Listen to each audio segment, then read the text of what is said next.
You didn't bring this book, though. That's where everything, no, part of it's there, not all of it. It's there. It's in here. In this also. I know, but it's part of it. It's not the whole thing.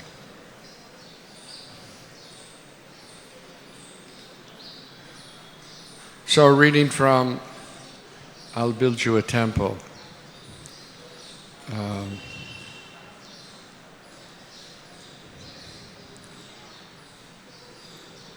Just before, this is November 10th, 1974. Okay? November 10th, 1974. Just before 6 every morning, I would wake up. I would walk up the stairs to Prabhupada's room to accompany him on his morning walk. But when another devotee and I went on the day after Rama Ekadasi, we were surprised to find the doors, both to his quarters on one side and to his staff's quarters on the other, locked. I wasn't sure what to do, but I gently knocked on both doors. After a minute or two, Prabhupada's secretary, Harikesh, opened the assistant's door just a little and said that Prabhupada had stayed up all night and completed his translation of Sri Chaitanya Charitamrita. That at the end he had written the most beautiful glorification of his Guru Maharaj, and that he was in ecstatic mood and had said that we should celebrate by having a feast. We should celebrate by having a what? What's a feast? Anybody here know what a feast is? Never had a feast? Yeah. Prasadam. Oh, we have prasadam every day. We don't eat anything but prasadam. Do we eat anything but prasadam? No, we only eat Krishna prasadam. But here, Prabhupada said, you should have a feast. Now, what's a feast? Every day we eat Krishna prasadam. What's a feast? Nobody ever had a feast here? What's sweet?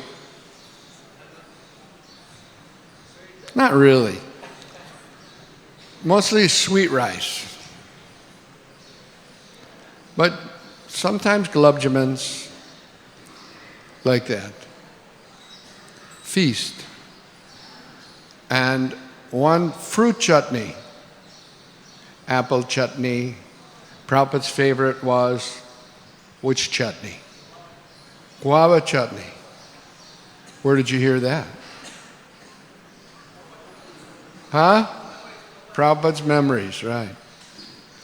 When I was here in 1977, Srila Prabhupada was going on the train to Vrindavan. It was about this time, it was actually around Dasera. He was going to Vrindavan. At that time, the work on the temple was going on, and all the marble was being cladded in the temple. And there was a lot of noise from chipping and hammering the marble. And at that time, Prabhupada wasn't well, but he was in his quarters upstairs. And they had a meeting, and they decided that Srila Prabhupada would go to Vrindavan, and when the temple was ready, he would come back for the opening of the Radharas Bihar temple. So he was going to go by train. Normally Prabhupada went everywhere by plane, mostly, but this time he was going to go by train to Vrindavan. And the reason was that not so much nowadays, but in those days, 1977, after the rainy season, the roads were filled with chuck holes. You know what a chuck hole is? Big kada, you know? Because the trucks run in the rainy season, and then they tear up the asphalt, becomes a small hole, and after some time it's a big hole. Right? Now they have a little better technology, but in those days, after every rainy season, the road from Delhi to Vrindavan was filled with chuck holes. So they didn't want to bring Prabhupada by flight because he would have to take that ride from the airport in Delhi to Vrindavan, and that would be too much disturbance for him. So they decided that he'll go by train. So for the journey, we cooked for the journey. Prasadam. I was cooking, and other devotee was Nrsinga Chaitanya from California. He was making kachoris, and I was making guava chutney, right? So we got everything ready for Prabhupada's trip to Vrindavan.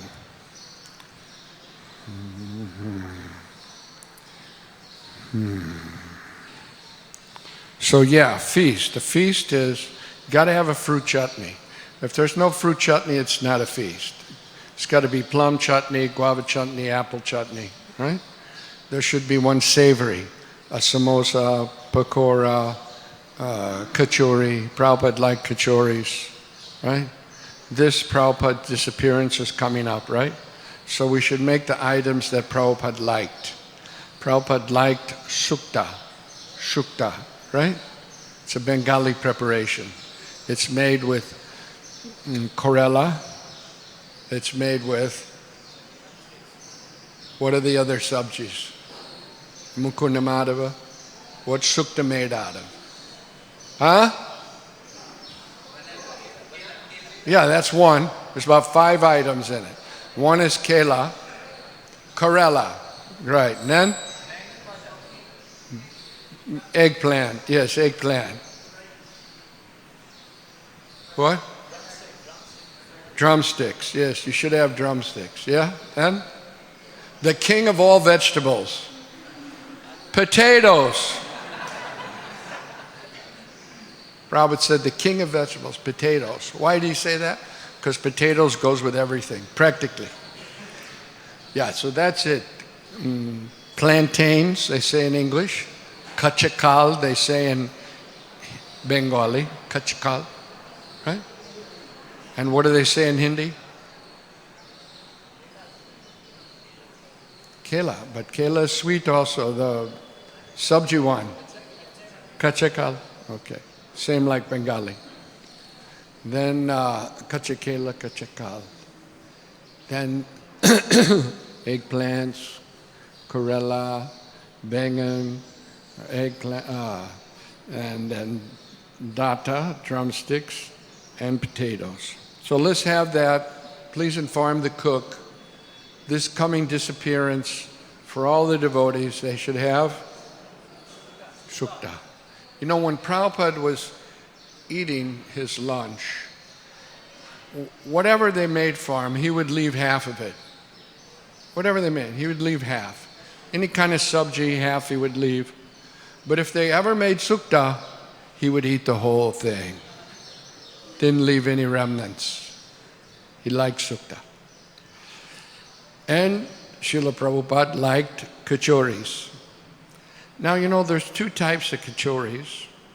One type you get in Mathura, and another type they made in Bengal, and that's made out of, you know, green split peas, and made with maida. It's a little different from the one in Mathura. But Prabhupada was very fond of kachoris and sukta and guava chutney, right? So any kind of feast that you want to make for Srila Prabhupada, you should have those items, because that's what he liked. Of course, there should be some sweet. Sweet rice is good, gulab jamins is good. You can have palau rice and white rice and puris, right? So, you know, in North India, puris means it's made with atta, but that's not in Bengal. In Bengal, puris are made out of, and they're called luchi. Luchi, right? Those who are from Bengal, raise your hand. Right? Luchi, right? Okay. We should get it straight. Luchi. Yeah, they're made with maida. When Prabhupada used to make, him and his father would make puris, and those are made out of maida, luchis. And Bhaktivinoda Thakur's Bhogartik, luchi puri.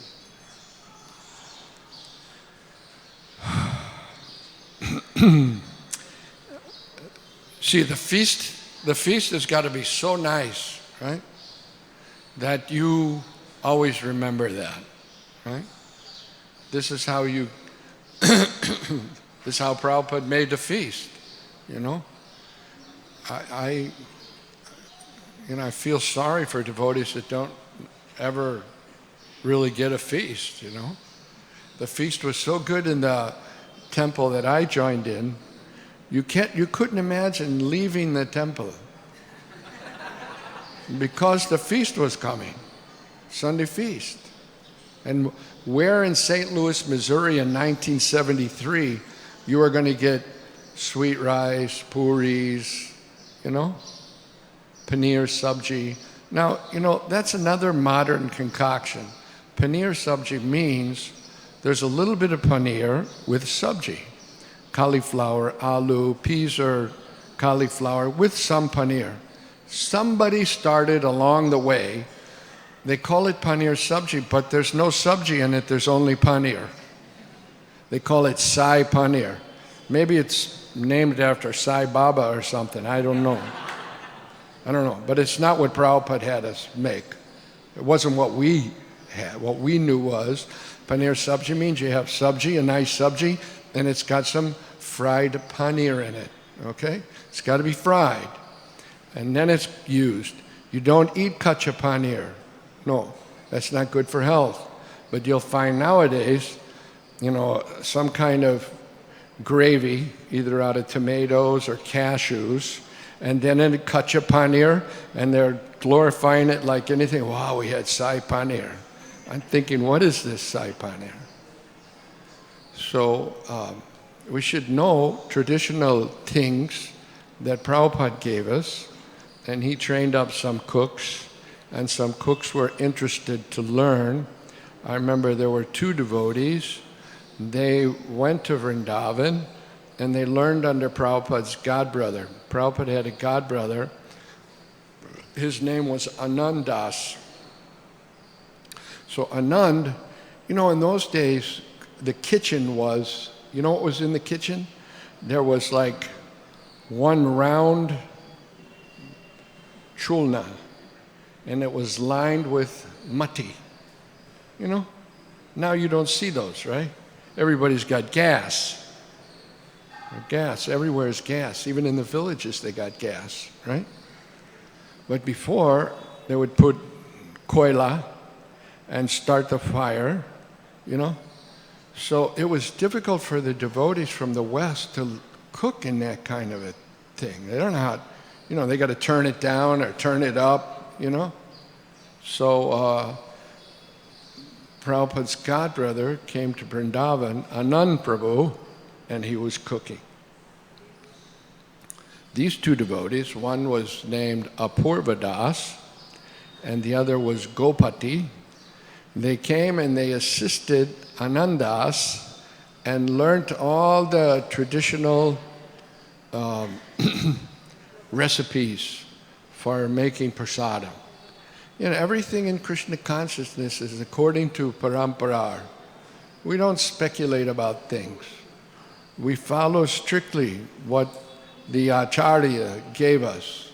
We don't add things. Didn't Prabhupada say, don't add anything, don't subtract? He was very concerned, right? Don't add anything, don't subtract. So cooking is like that. It's not a matter of speculation. You go inside the Didi kitchen and you got a whole bunch of spices and, well, I'll throw in a little of that, and I'll throw in a little of that. No. There's certain kinds of masalas that go with certain sabjis. They don't go with other sabjis, right? And there's some basic things that you can also use as a chance. Like one basic chance is you put ghee and then you put jira. The jira, you make it brown. Then you put green chilies.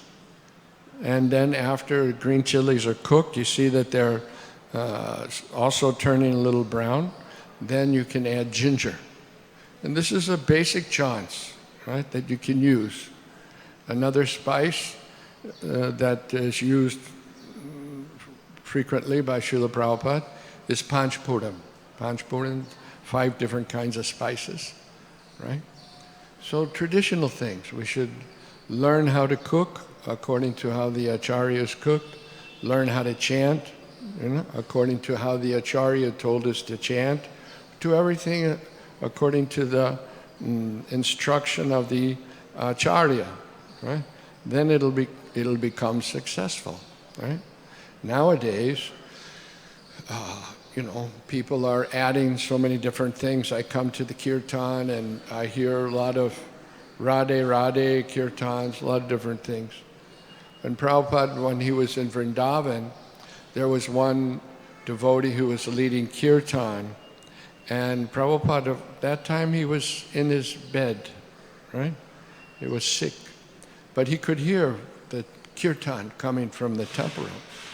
So this one devotee was chanting Hare Krishna Mahamantra in the kirtan, but before that, he was like saying, before he started Hare Krishna, he would say, Hari Bol, and then chant.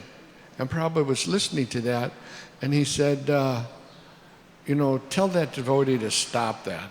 You should just chant Hare Krishna, Krishna Krishna, Hare Hare. So devotional service means to understand the mood of the Acharya. Srila Prabhupada is the Acharya, the founder Acharya, and he has given us the mood. So this particular part of the Srila Prabhupada's manifested pastimes is very important for us because it exemplifies his mood. When he finished the Chaitanya Charitamrita, what he wrote. In his concluding words, Srila Prabhupada had written, today, Sunday, November 10th, 1974, corresponding to the 10th of Kartik, Chaitanya Air 488, the 11th day of the dark fortnight, Rama Ekadasi, we have now finished the English translation of Sri Krishnadas Kaviraj Goswami's Sri Chaitanya Charitamrita. In accordance with the authorized order of His Divine Grace, Bhakti Siddhanta Saraswati Goswami Maharaj, my beloved, eternal, spiritual master, guide, and friend. Cockroach here. Anyway.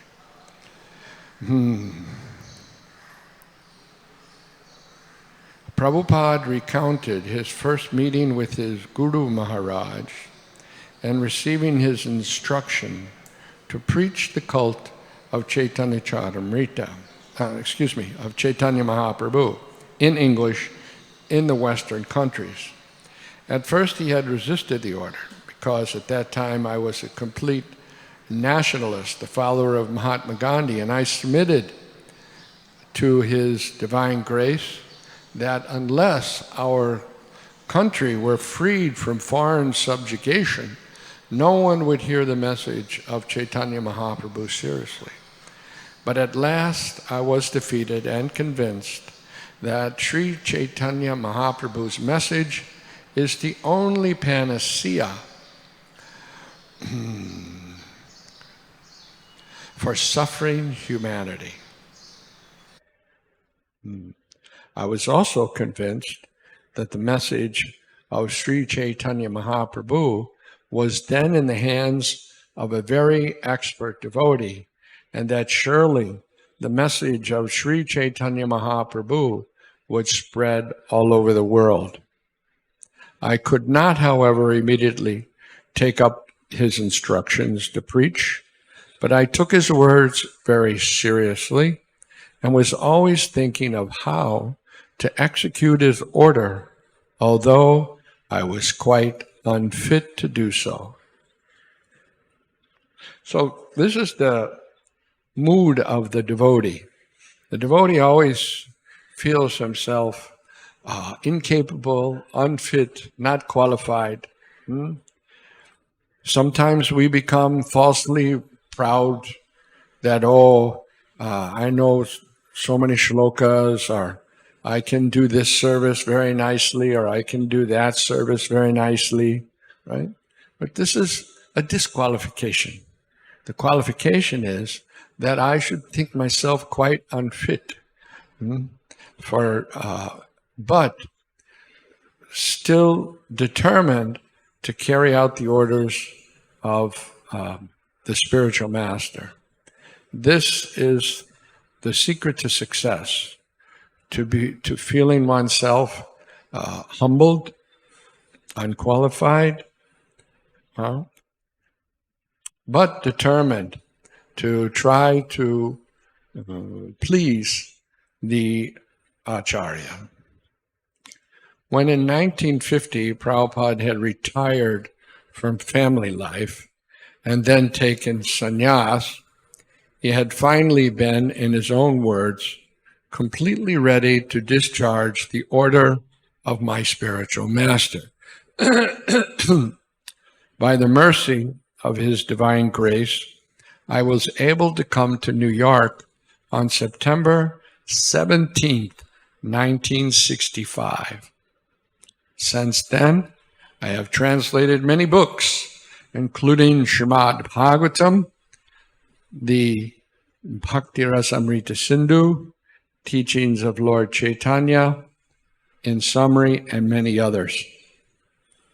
In the meantime, I was induced to translate Sri Chaitanya Charitamrita, Srila Bhaktisiddhanta's favorite book.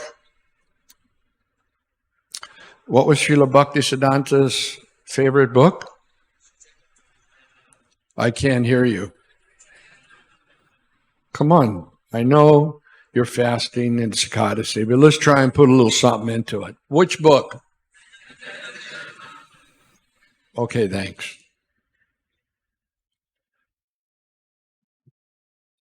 Also, Prabhupada, when he came on the Jaladuta, the only book that he had, other than his trunk of Bhagavatams, was the Chaitanya Charitamrita. And he would read that regularly while he was traveling.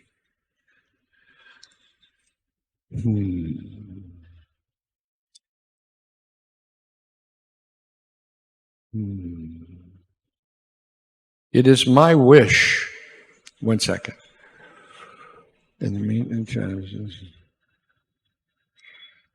I think that he is always seeing my activities and guiding me within my heart by his words. As it is said in Srimad Bhagavatam, Tene Brahma Hridaya Adi Kavaye, spiritual inspiration comes from within the heart, wherein the Supreme Personality of Godhead, in his Paramatma feature, is always sitting with all his devotees and associates. It is my wish that the devotees of Lord Chaitanya all over the world enjoy his translation. And I'm glad to express my gratitude to the learned men in Western countries who are so pleased with my work that they are ordering in advance all my books that will be published in the future.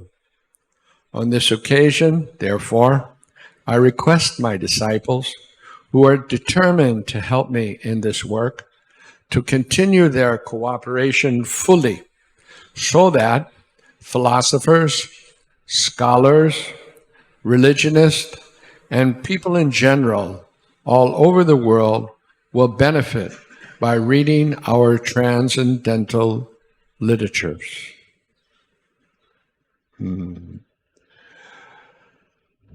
So that is offering that Prabhupada made. It's also here at the end of the Chaitanya Charitamrita. It's called the concluding words.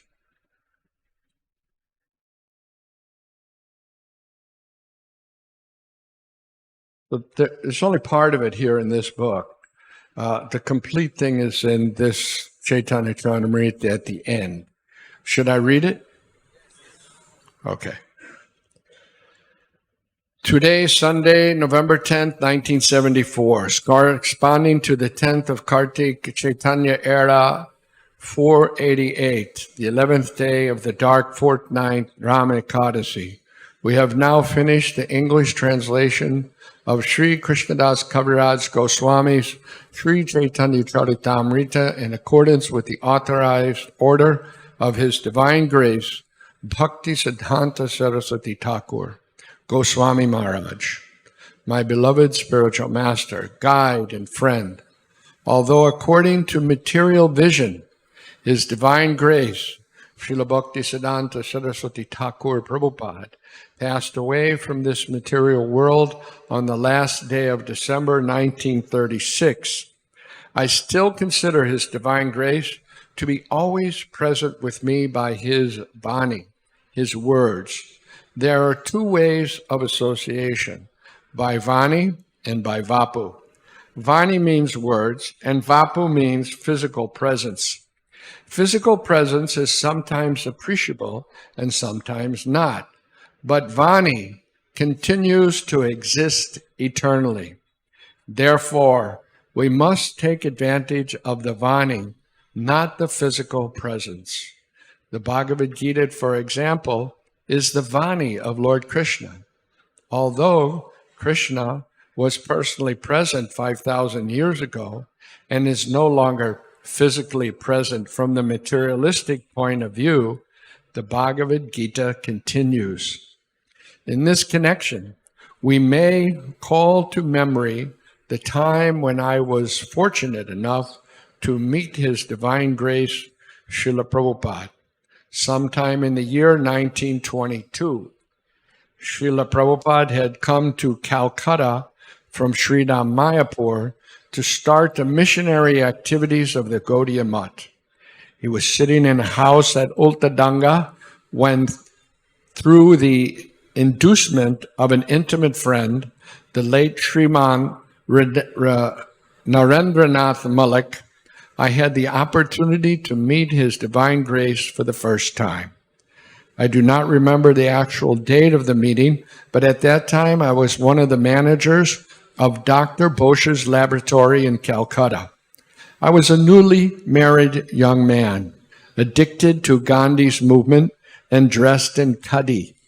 Fortunately, even at our first meeting, His Divine Grace advised me to preach the cult of Sri Chaitanya Mahaprabhu in the Western countries, because at that time I was a complete nationalist, a follower of Mahatma Gandhi's. I submitted to His Divine Grace that unless our country were freed from foreign subjugation, no one would hear the message of Sri Chaitanya Mahaprabhu seriously.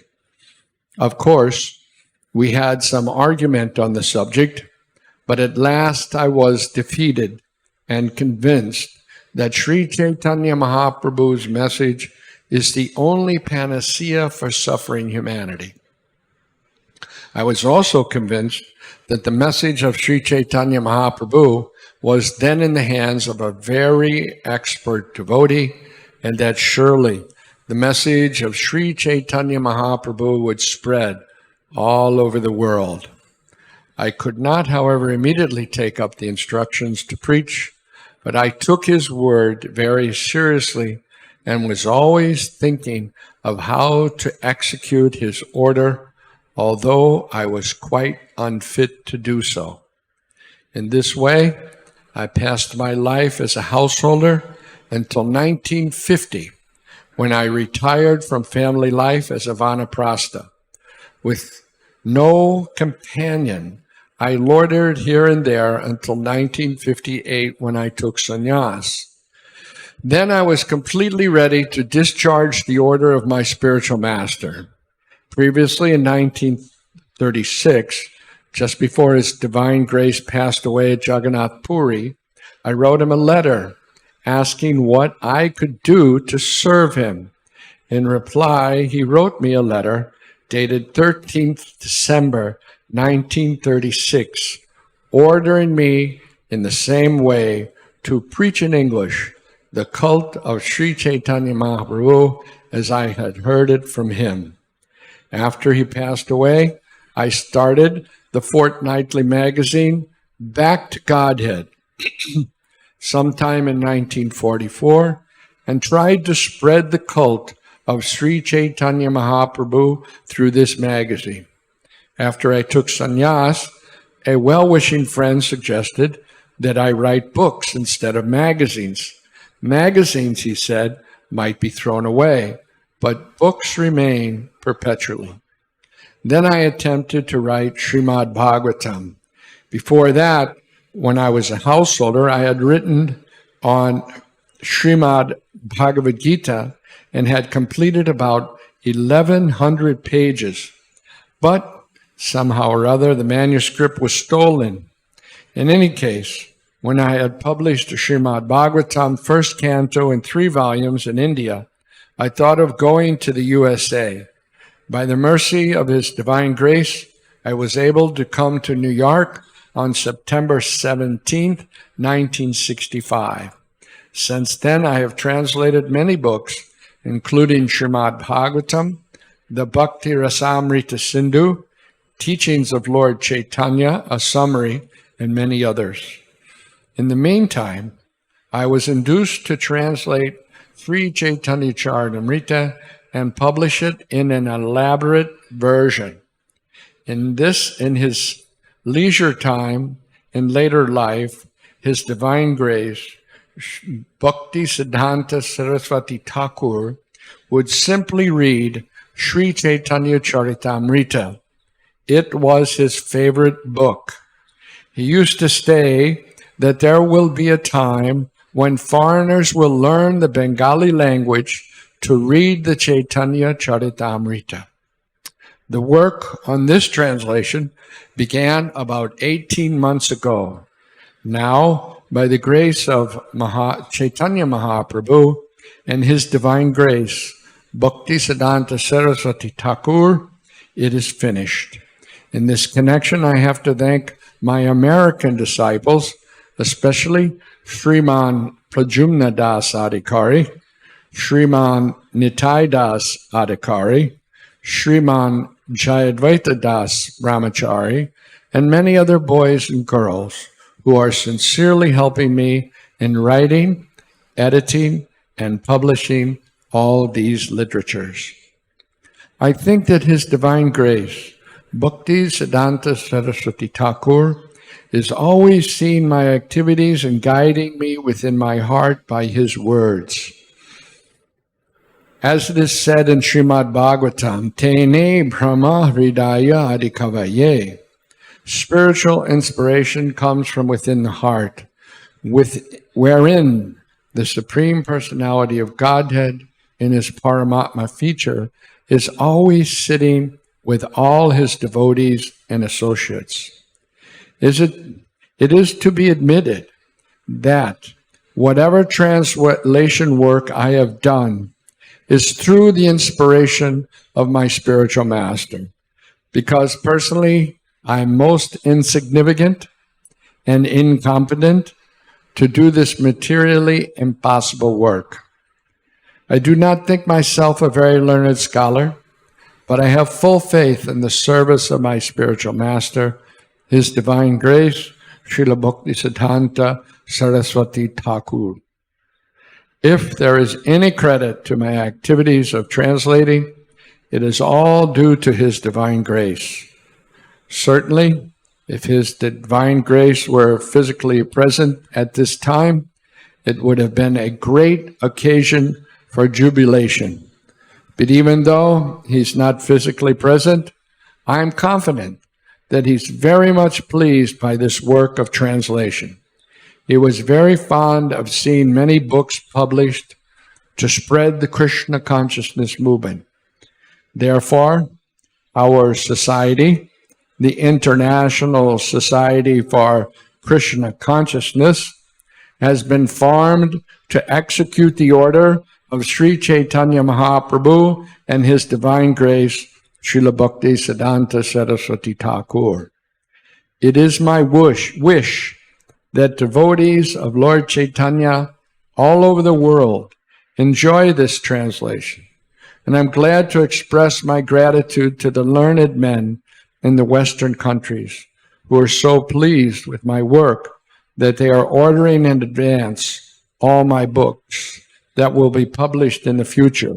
On this occasion, therefore, I request my disciples who are determined to help me in this work to continue their cooperation fully, so that philosophers, scholars, religionists, and people in general all over the world will benefit by reading our transcendental literatures such as Srimad Bhagavatam and Sri Chaitanya Charitamrita. Thus end the Bhaktivedanta purports of Sri Chaitanya Charitamrita, dated November 10th, 1974, at the Bhaktivedanta Book Trust, Hare Krishna Land, Juhu, Bombay. Srila Prabhupada ki. So, this is the mood of Srila Prabhupada. First of all, we can understand that he's giving all the credit to Srila Bhaktisiddhanta Saraswati Thakur, his spiritual master, who he affectionately refers to as His Divine Grace. Then also, we understand that his mood is he's feeling himself quite incompetent, quite unqualified. He was given a lecture in Los Angeles. He said, I have no qualification. I have no qualification. My only qualification is that I try to satisfy my spiritual master. He said so, and this time, it was at that time, that lecture was in 1975 in Los Angeles, and he had thousands of disciples, so many temples all over the world. He had published so many books that were used as textbook in colleges. So many things were achieved. But yet he's sitting on the Vyasasana in front of all his disciples, claiming that he has no qualification. His only qualification is that he tried to please his Guru Maharaj. And he explains that my spiritual master told me, if I ever get money, print books. So I understood that he was fond of books, Srila Prabhupada said. In fact, he told me so. So kindly help me. Srila Prabhupada saying to the devotees there in Los Angeles, kindly help me. Translate these books into as many languages and distribute them all over the world, and the Krishna consciousness movement will automatically spread. So we can understand this mood. Now we're coming after some time to begin the Srila Prabhupada Marathon in mid-November to mid-January. And we can take this wonderful concluding words of Chaitanya Charitamrita to heart. And just as Srila Prabhupada very fervently and with great faith in his spiritual master tried to do something to please Srila Bhaktisiddhanta Saraswati Thakur, we can take up that and follow that example and try to do something to please His Divine Grace, Bhaktivedanta Swami Prabhupada, our founder Acharya of ISKCON. ISKCON means we should have preaching, right? Preaching. And preaching means distributing books. When people get a book, then their materialistic life is finished. They, at some point, will take to Krishna consciousness. So people are in a very dangerous position in this material world. They have no idea where they're going to take their next birth.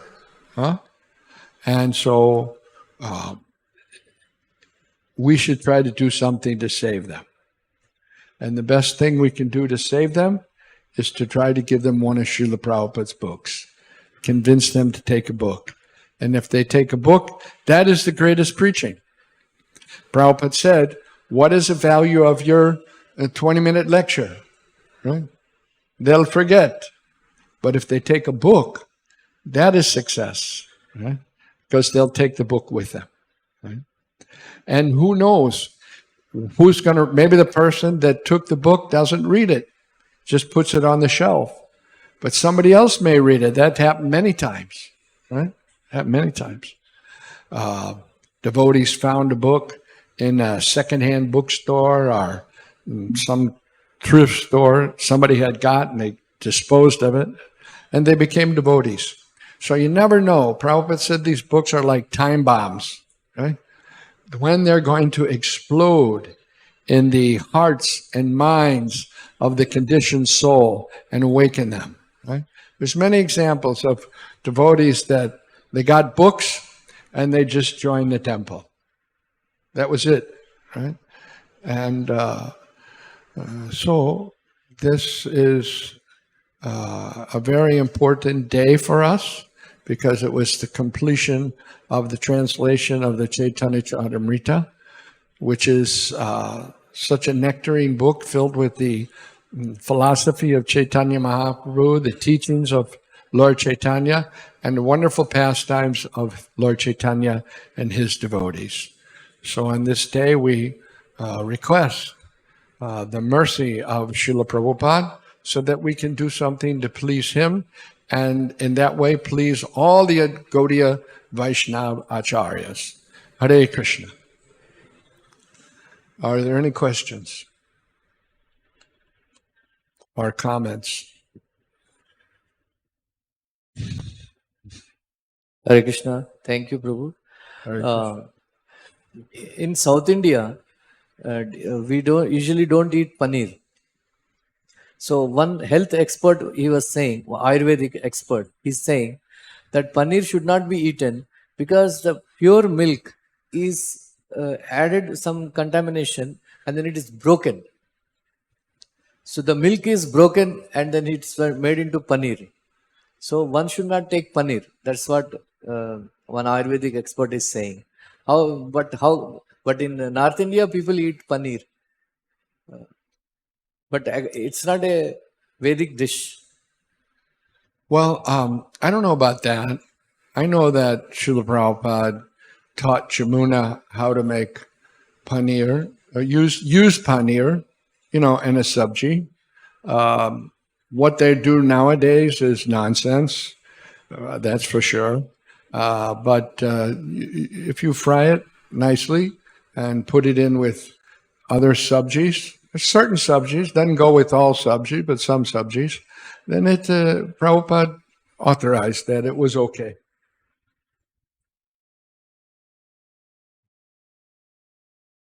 Mike, Brajahari Prabhu.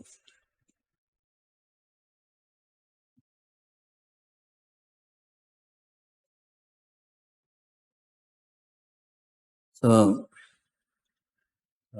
actually in Chaitanya Charitamrita, Bhogarati, all the menus, prasadam, are mentioned. And in Jagannath temple also, very traditionally, thousands of years, they are using the same prasadam. But I see some deviation, like when we joined, there was no paneer. I have never saw any paneer when I joined. But gradually the paneer became very famous. But It became like a must. Gotta have, you know. so then it is without paneer there will no feast. And as you said, just give little paneer and with the sabji, that makes sense. But we are eating so much paneer and there is a big competition in ashram and they just store it to eat later. So this paneer and another thing, we are making new menu like bread and pani puri, Pav bhaji. pav bhaji. All these things, whether it is in modern time, is it all right to take or not? Pav means foot, right? Pav, foot. Why they say pav bhaji? Because when they mix the dough, they use their feet. So pav. Doesn't sound very hygienic, does it?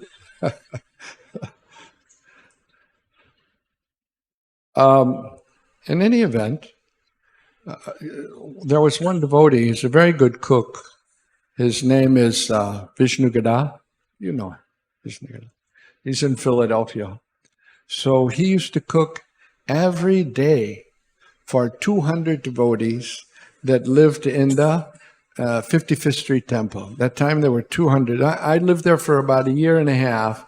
This was just after Prabhupada left, 79. So, and on Sundays, he would cook for 600 people for the Sunday feast. Right? So I used to go down and help him. And, he would do all traditional things.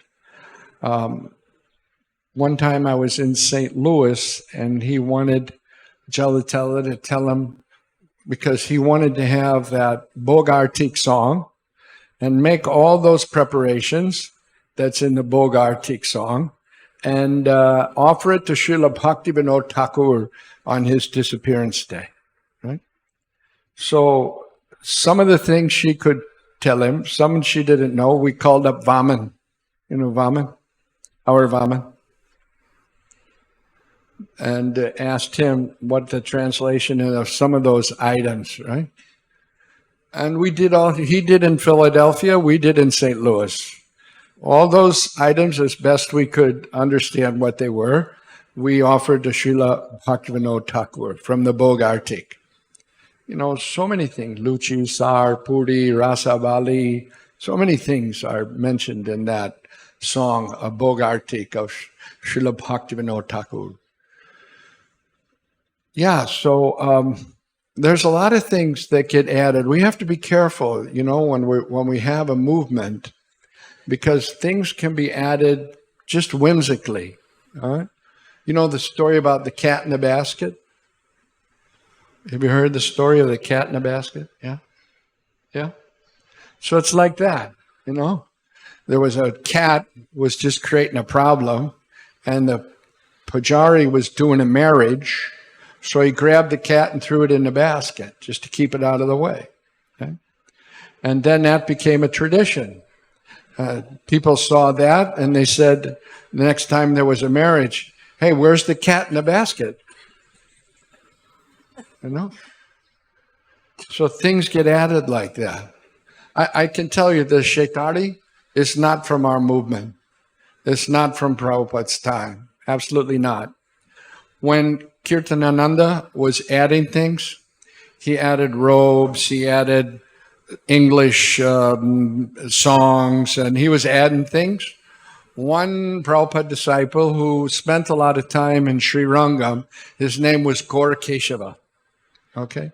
So Gaurakeshava had some affinity. He actually left our movement now. He joined full-time in the Sri Sampradaya. So he went to New Vrindavan and he introduced that. That's Shetari, right? And our previous head Pujari would live for about 3 years in New Vrindavan. And when he came back from New Vrindavan, he brought that to Juhu, right? And then it spread, kind of like, they say viral. It became viral, viral. It was a viral thing. It spread out. Now when they open a temple, they're getting ready to open temple. Oh, where's that? We have to have one of those things, And when actually what it is, it represents the lotus feet of Nam Hour, which was the first hour in the Sri Sampradaya. Right? Nam Hour. Now, what are we doing with Nam Hour? We're the Gaudiya Sampradaya, right? We have so many followers of Sri Chaitanya Mahaprabhu, right? Sri Krishna Chaitanya, Radha Krishna Nahyanya. But you won't convince anybody in the Sri Sampradaya of that. So we should stick to what Prabhupada gave us. We shouldn't add anything, nor should we subtract anything. It's there in our cooking, in our deity worship, but that is so embedded now in our movement, it's going to be really a challenge to rectify it. But I really do feel it needs to be rectified. Yes, sir. Hare Krishna, Prabhuji. And thank you so much for giving the mode and mission of Srila Prabhupada from this I will build the temple. So I have one question regarding this, that when we say we don't add anything or subtract anything as the Prabhupada's instruction for us, and when again another statement comes, we have to preach according to the time, place and circumstances. So how can we balance both without adding or subtracting? And similarly, we can preach according to the time, place, circumstances. How can we balance the both?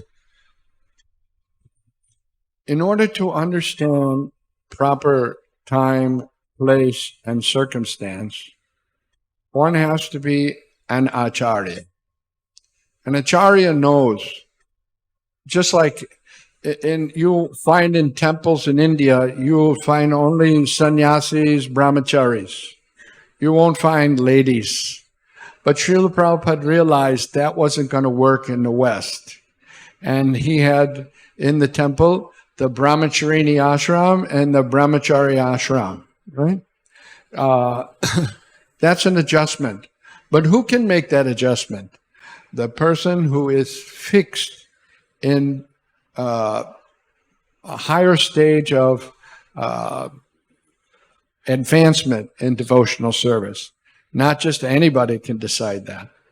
And he does it, the Acharya does it on the basis of what's best for preaching, what's best for spreading the Krishna consciousness movement.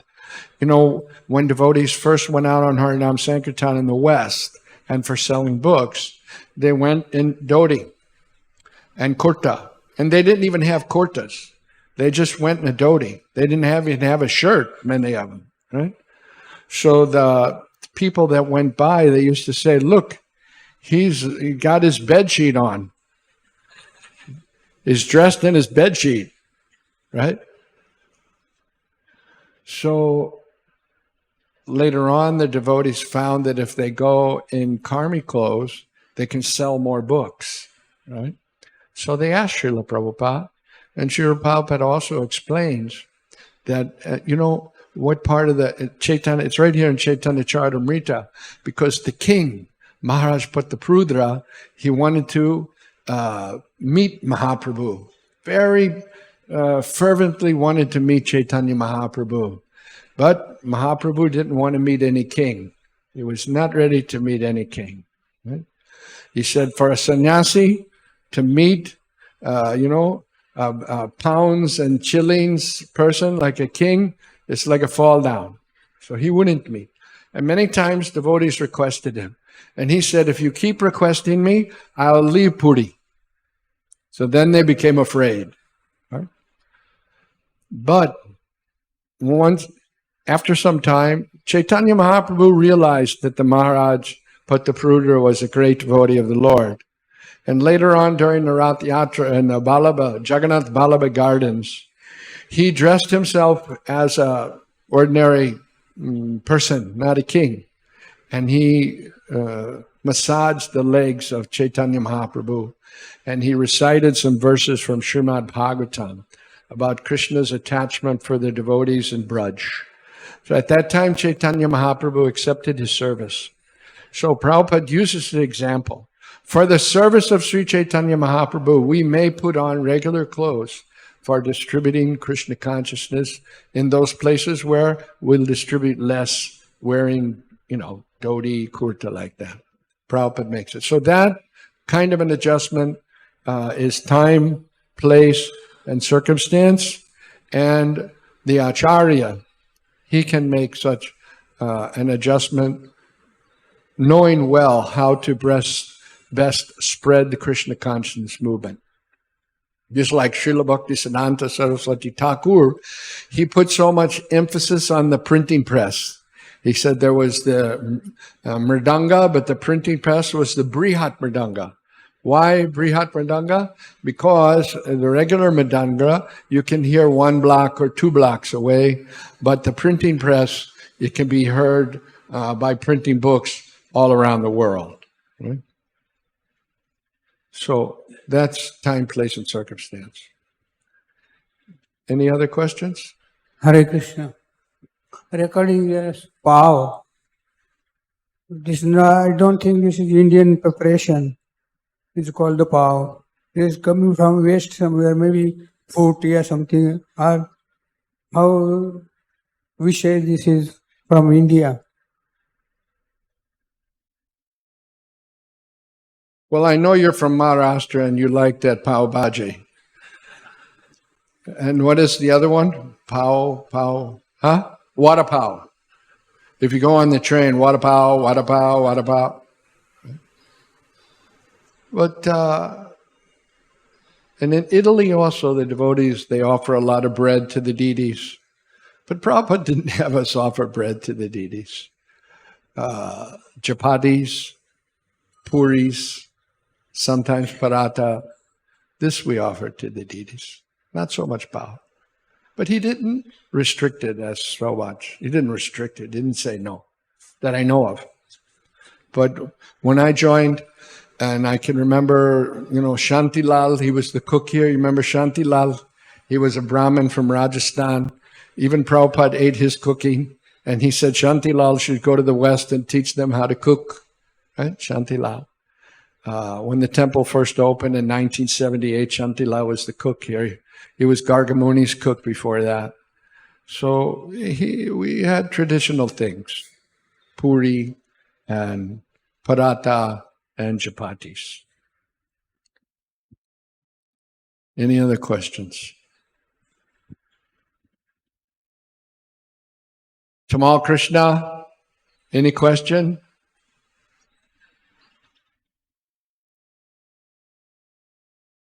बताइए कोई प्रश्न है? Huh? And anything you want to add to the class? और कुछ बताइए? Huh? Okay. Hare Krishna. Srila Prabhupada ki, Sri Chaitanya Mahaprabhu ki, Nitai Gaur Premanande.